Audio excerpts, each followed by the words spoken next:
Fala Vaz, eu sou o Lúcio, esse é o Gustavo e nós estamos aqui para compartilhar a palavra de Deus para a sua vida. Então fique ligado, porque agora está iniciando uma resenha, a resenha dos Vazes. Tamo junto!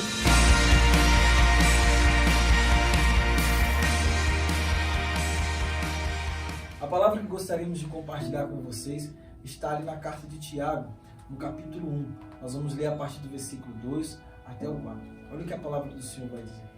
Meus irmãos, tende por motivo de toda alegria o passardes por várias provações, sabendo que a provação da vossa fé, uma vez confirmada, produz perseverança.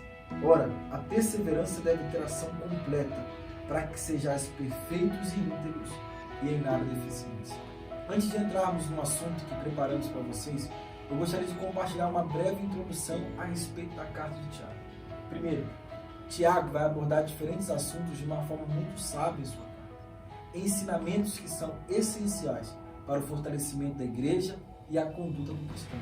Até porque um dos grandes desafios que a igreja enfrentava na época era colocar em prática aquilo que professava, porque a vida estava divorciada da palavra. Vaso, é interessante, mas para quem que foi direcionada essa carta?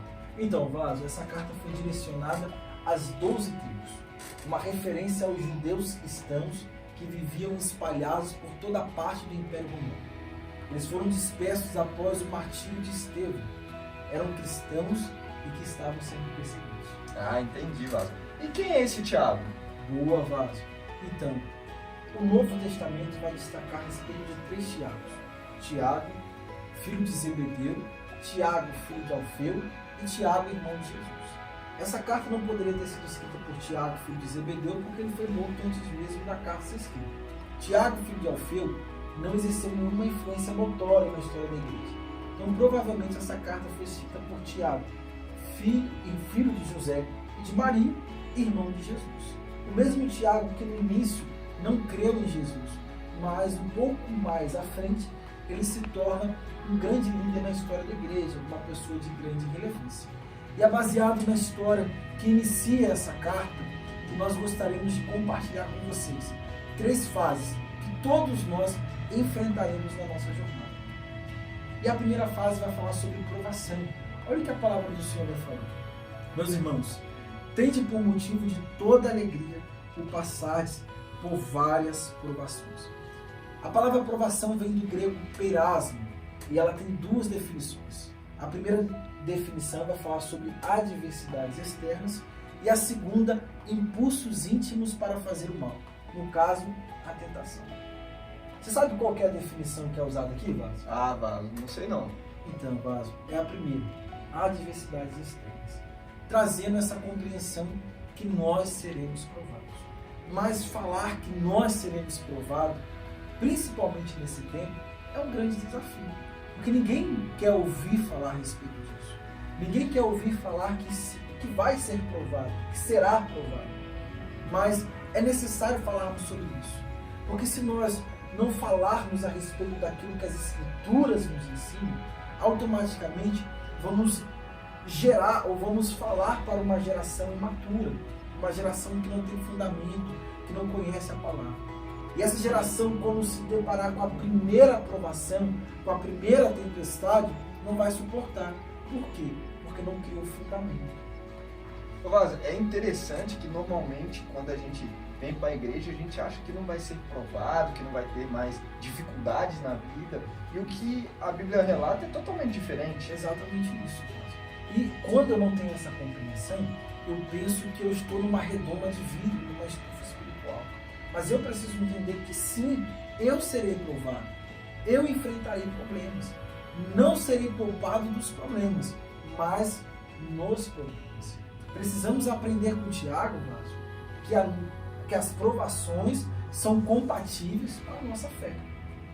E que por mais que enfrentemos várias provações, o Senhor sempre vai nos guardar, o Senhor sempre vai nos proteger, o Senhor sempre vai nos sustentar.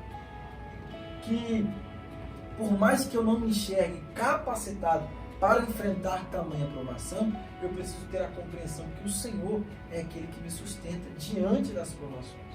E é legal porque essa palavra várias vem do grego poikilos, e a sua definição é multicolorido de diversas cores, trazendo a compreensão que as provas que enfrentaremos serão de diversas formas. Ô Vaso, então essas diversas provações, elas vêm para quê?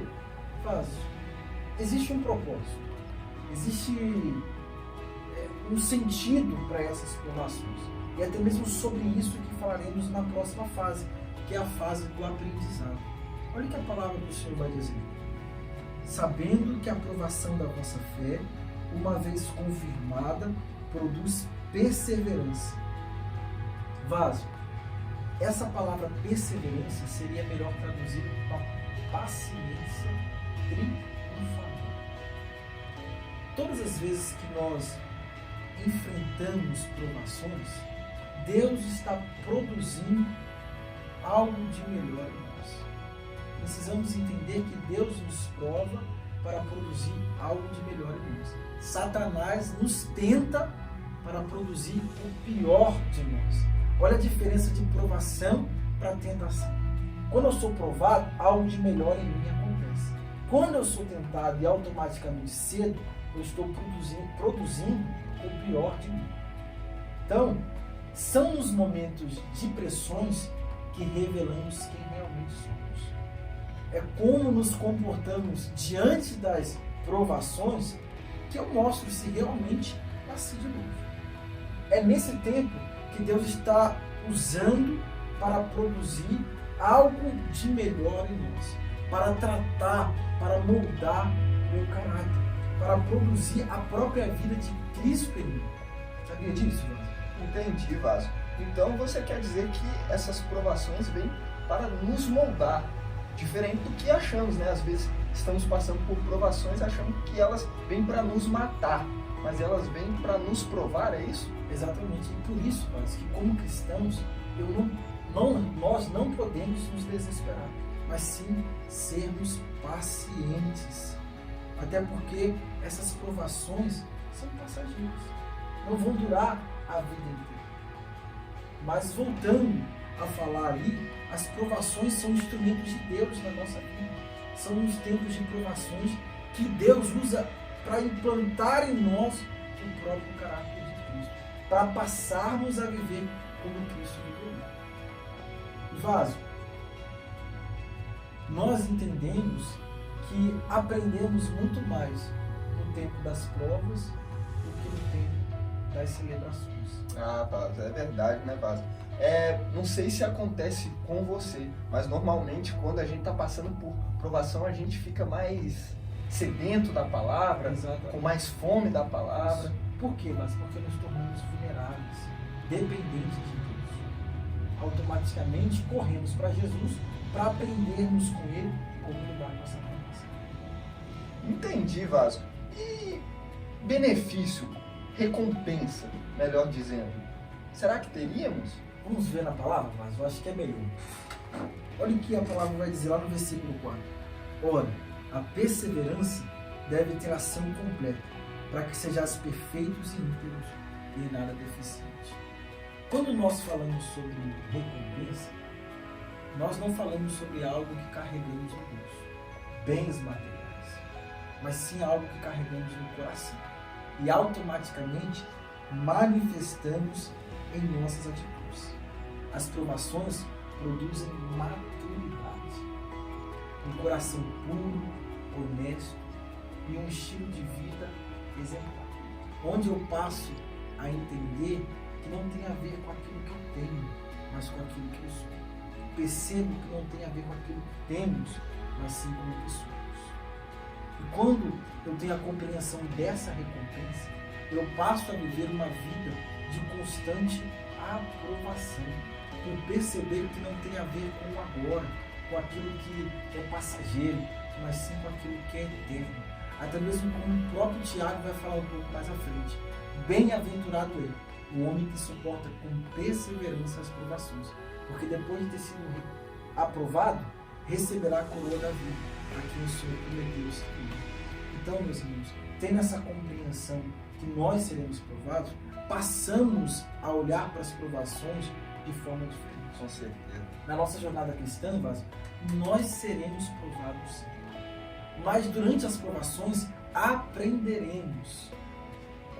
E existe uma recompensa final. Mas não é uma recompensa que nós alcançamos de certa forma aqui agora. Mas sim aquilo que é eterno. Claro que nós sabemos que o nosso Deus é um Deus que faz além daquilo que nós imaginamos e pensamos. E que pode sim conceder bênçãos para nós. Mas a nossa mente precisa estar automaticamente focada na eternidade. Então, quando eu tenho esse entendimento, eu olho para a provação de forma diferente. Não porque eu celebro as provações, mas nas provações, por entender que Deus está no controle de tudo e para tudo Ele tem um propósito. Assim mesmo como o próprio Paulo vai falar lá na frente, né? Que todas as coisas cooperam para o bem daqueles que amam a Deus. Então, nós precisamos entender que tudo aquilo que nós enfrentamos nessa vida é um propósito. E algo de melhor será gerado em nós. Algo de melhor será criado ou, de certa forma, produzido em nós. Produzido em nós. Lembra que a recompensa não tem a ver com aquilo que é visível, mas sim com aquilo que carregamos no coração? Uma pessoa madura, um coração honesto, um coração puro, faz toda a diferença nessa jornada. Então, Vaso, nesse tempo mesmo que nós estamos vivendo, quantas pessoas estão desesperadas, ansiosas, mas o nosso comportamento diante disso tem que ser diferente. Por quê? Porque aprendemos com o Senhor a sermos pacientes, a termos essa paciência que é triunfadora. Porque os nossos olhares não estão focados no agora, mas sim naquilo que é eterno. A nossa confiança não está baseada naquilo que nós vemos, mas sim naquele que nós cremos. Então, meus irmãos, preste atenção. Nesse tempo de provação, onde todos estão buscando a aprovação, entenda uma coisa, não tem a ver com aquilo que você carrega, não tem a ver com aquilo que é visível, mas sim com aquilo que é eterno. Essa aprovação que você precisa ter não tem a ver com a aprovação do homem, mas a aprovação de Deus. É quando você se coloca diante de Deus como obreiro aprovado, que não tem do que se envergonhar, mas que maneja bem a palavra da verdade. Então, meus irmãos, foque no Senhor, que a sua mente esteja completamente ligada no Senhor. Preste atenção naquilo que a palavra do Senhor te ensina, e isso vai fazer toda a diferença na sua vida. Existe uma recompensa, e essa recompensa é muito maior do que você imagina. Que Deus te abençoe. Aqui foi a Resenha dos Vasos. Tamo junto.